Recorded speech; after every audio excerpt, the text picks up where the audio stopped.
अगर टेबल लगने से किसी कर्मचारी को चोट लगी तो मैं बख्शूंगा नहीं, मैं कड़ी से कड़ी कार्रवाई करने के लिए बात हो जाऊंगा, मैं बता देता हूं। लेकिन अराजकता मत फैलाइए, कोई अराजकता नहीं सुनी जाएगी, कोई बात ऐसे मत करिए। आप लोग संगठन चलाते हैं कर्मचारियों का, और अगर टेबल उठेगा तो कुछ को चोट लगने वाली है, कर्मचारियों को लगने वाली है। विरोध करने का आपको अधिकार है, विरोध करिए, लेकिन तरीके से करिए ना। टेबल क्यों पीटते हैं, टेबल क्यों उलटते हैं? दंडित करना चाहते हैं, हमको चोट लगाना चाहते हैं? माननीय मंत्री जी से ये पूछा था कि ये राशि कब प्राप्त हुई और कितने दिन विलंब से वितरित हुआ। और दूसरा मेरा सवाल है महोदय कि जो पदाधिकारी इतनी सुस्ती बरत रहे हैं, माननीय मंत्री जी भी स्वीकार कर रहे हैं कि इसमें सुस्ती हो रही है, उसके कारण एनएच के निर्माण में बाधा हो रही है, तो क्या कोई ऐसी नीति बनानी चाहती है कि जो पदाधिकारी विलंब करे उसके विरुद्ध कोई कार्रवाई करने का, दंड देने का प्रावधान सरकार बनाने का विचार करती है? माननीय मंत्री जी, कब राशि प्राप्त हुई तो सूचना बाद में दे दीजिएगा, आगे बताइए। हो गया, जवाब दे देंगे, जानकारी दे देंगे। श्री तारकिशोर प्रसाद।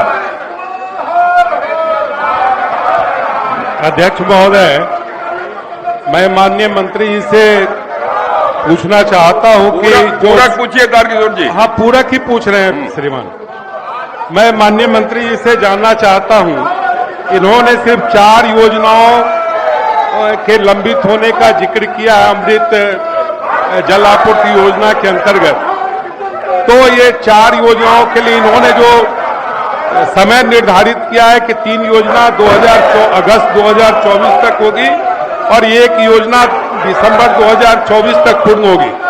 लेकिन महोदय, हम माननीय मंत्री जी से पूछना चाहते हैं कि कटिहार जिला में ही बुडको के द्वारा श्मशान घाट का काम चल रहा है, स्टॉप वाटर ड्रेनेज सिस्टम का काम चल रहा है और अमृत जल आपूर्ति योजना का काम चल रहा है, और सिर्फ एक सहायक अभियंता के भरोसे में काम चल रहा है। पूरा पूछिए। हाँ, पूरा की पूछ रहे हैं। अरे भैया, बात नहीं, पूरा की पूछ रहे हैं। और परियोजना निदेशक एक है जो 6 अलग अलग जिलों के प्रभार में है।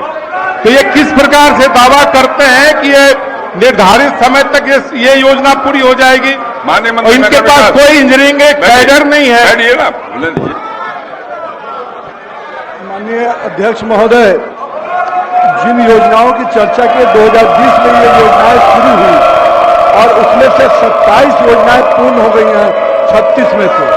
जो 5 योजनाएं वेरिएशन के कारण रुकी हुई है उसको वेरिएशन करके पूर्ण किया जाएगा और शेष 4 योजना का मैंने समय निर्धारण किया है। लेकिन माननीय सदस्य का जो पूछ रहे हैं अभियंताओं के बारे में, निश्चित रूप से अभियंताओं को कैडर अभी हमारा नहीं है। हम लोगों ने असिस्टेंट इंजीनियर की बहाली की है, विभिन्न विभागों से हमें अभियंता मिल रहे हैं और हम पूरी तरह से संतुष्ट हैं कि जो समय सीमा हमने दिया है उसमें योजना कंप्लीट होगी और बहुत जल्द और एग्जीक्यूटिव इंजीनियर स्तर के अभियंता भी सभी डिवीजन में भेजे जाएंगे।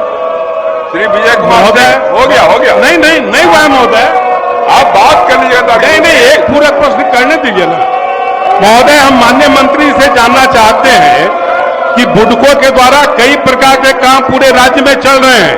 ये समय सीमा निर्धारित करें कि कनीय अभियंता, सहायक अभियंता और परियोजना निदेशक की नियुक्ति कब तक ये करेंगे? ये बहुत ही आवश्यक है महोदय। इनके पास इंजीनियरिंग कैडर नहीं है, मात्र एक सहायक अभियंता के पर पूरे अरबों रुपये का काम कैसे चलेगा? ये माननीय मंत्री जी बता रहे हैं हमें। मैंने माननीय सदस्य को कहा है कि जो अभियंता, जो जेई स्तर के अभियंता हैं, उनके लिए हम लोग कॉन्ट्रैक्ट लेने जा रहे हैं और इसके अलावा जो एग्जीक्यूटिव इंजीनियर के स्तर के अभियंता है उसकी नियुक्ति अगले 1 महीने के अंदर, 2 महीने के अंदर हम लोग कर लेंगे। उसकी प्रक्रिया में है, बहुत जल्द उसके और जो बुडको के परियोजना निदेशक है उनको भेजा जाएगा। मैं एक बात बड़ा स्पष्ट करना चाहता हूं, अगर टेबल लगने से किसी कर्मचारी को चोट लगी तो मैं बख्शूंगा नहीं, मैं कड़ी से कड़ी कार्रवाई करने के लिए बात हो जाऊंगा, मैं बता देता हूं। आप ये काम मत करिए, आपको विरोध करना आप करिए, जो बात करनी हो तस्वीर पे जाके कहिए, लेकिन अराजकता मत फैलाइए, कोई अराजकता नहीं सुनी जाएगी, कोई बात नहीं सुनी जाएगी। आप सीट पे जाइए, लेकिन अगर किसी को चोट लगा तो मैं बख्शूंगा नहीं, किसी को बता देता हूँ।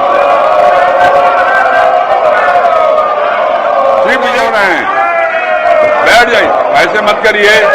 आप लोग संगठन चलाते हैं कर्मचारियों का, और अगर टेबल उठेगा तो कुछ को चोट लगने वाली है, कर्मचारियों को लगने वाली है, जिनकी नेतागिरी आप करना चाहते हैं। और ये कर्मचारी हमारे नहीं है, विधानसभा कर्मचारी हैं। पहले भी जो अध्यक्ष थे उनके भी कर्मचारी यही थे, हम हैं तो मेरे भी हैं। आप कभी आइएगा, आपके लिए वही काम करने वाले हैं। कहा कि कर्मचारी संगठन चलाते हैं, कर्मचारियों को आप दंडित करना चाहते हैं, उनको चोट लगाना चाहते हैं। विरोध करने का आपको अधिकार है, विरोध करिए, लेकिन तरीके से करिए ना। टेबल क्यों पीटते हैं, टेबल क्यों उलटते हैं? बैठिए अपने स्थान पे, अपने स्थान पे जाइएगा, सारी बात सुनेंगे आपकी, लेकिन बेल में कही गई कोई बात नहीं सुनी जाएगी। श्री अरुण शंकर प्रसाद। ये लो मुंह मीठा करो, आज मैंने अपना जॉब छोड़ दिया, अब हम पूर्णिया वापस जाएंगे। जॉब छोड़ दिया है? मतलब ये घर कैसे चलेगा? हम करेंगे क्या? और माँ बाबूजी क्या बोलेंगे? इसलिए मैं एक और मिठाई का डब्बा लाया। अपने बिजनेस के लिए लोन अप्रूव हो गया। अरे लोन अप्रूव हो गया वो तो ठीक है, लेकिन पूर्णिया में हम रहेंगे कहाँ? अपना घर भी तो नहीं है वहाँ। इसलिए तो एक और मिठाई का डब्बा अलग से लाया हूं। हमने पूर्णिया में घर ले लिया है, पूर्णिया के ई होम्स पैनोरमा में। पूर्णिया में पैनोरमा ग्रुप लेकर आए हैं ई होम्स पैनोरमा। बड़ा घर, आलीशान जिंदगी और अत्याधुनिक सुविधाओं के संग। अरे अरे, अब क्यों मुंह मीठा करवा रही हो? क्योंकि हम घर वापसी जो कर रहे हैं। घर वापसी की खुशी पूर्णिया में ई होम्स पैनोरमा के संग। E homes panorama, luxurious lifestyle redefined.